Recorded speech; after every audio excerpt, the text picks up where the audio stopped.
Video is meant to understand Dawn's phenomena, and we compare Dawn's phenomena with Somogyi effect always, because both of these are going to present with early morning hyperglycemia, but treatment for both of the condition is going to be different.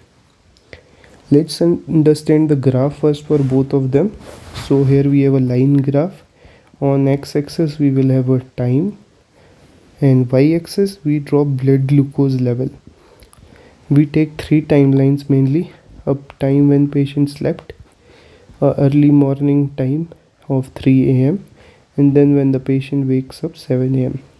So in first condition, patient had nighttime normal blood glucose which started to dip because of fasting at night. It came to a normal dipping at 3 a.m., which is normal because of fasting. But what we saw was there is early morning hyperglycemia. Okay. In another condition, what happened? The patient had normal glucose at night, but the glucose fell as the patient slept, and it fell to a level which is less than normal. And then when patient woke up, the patient had early morning hyperglycemia. Now we have these two conditions and we will differentiate them. The first condition, where patient had normal blood glucose dip at 3 a.m. with a early morning hyperglycemia, is what is Dawn's phenomena. Dawn's phenomena.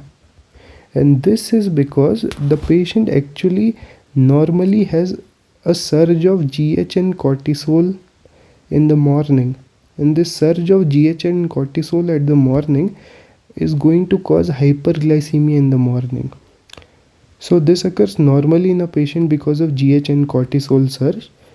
We will know this because when we do glucose monitoring, we will see that at 3 a.m. patient had normal blood glucose.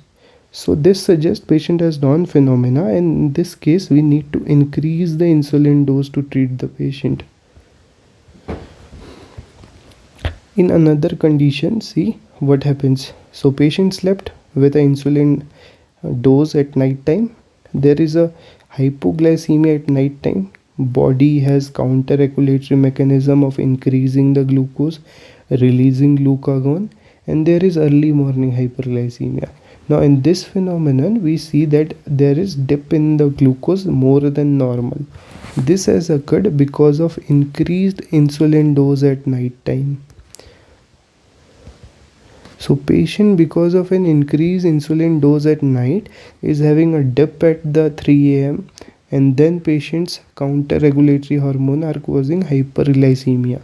So this phenomena is the effect of an increased dose of insulin, and this effect of insulin is known as Somogyi effect. And in this case, we need to decrease the nighttime insulin dose of the patient. We differentiate both of these conditions now.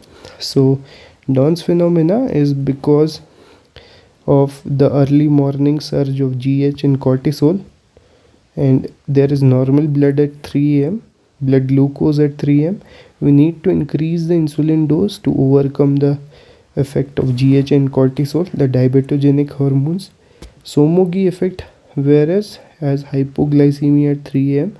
because of excessive nighttime insulin dose, and the early morning hyperglycemia is because of counter-regulatory hormone glucagon that is secreted. The treatment is to decrease the insulin dose. So these were about these effect. Hope you like that.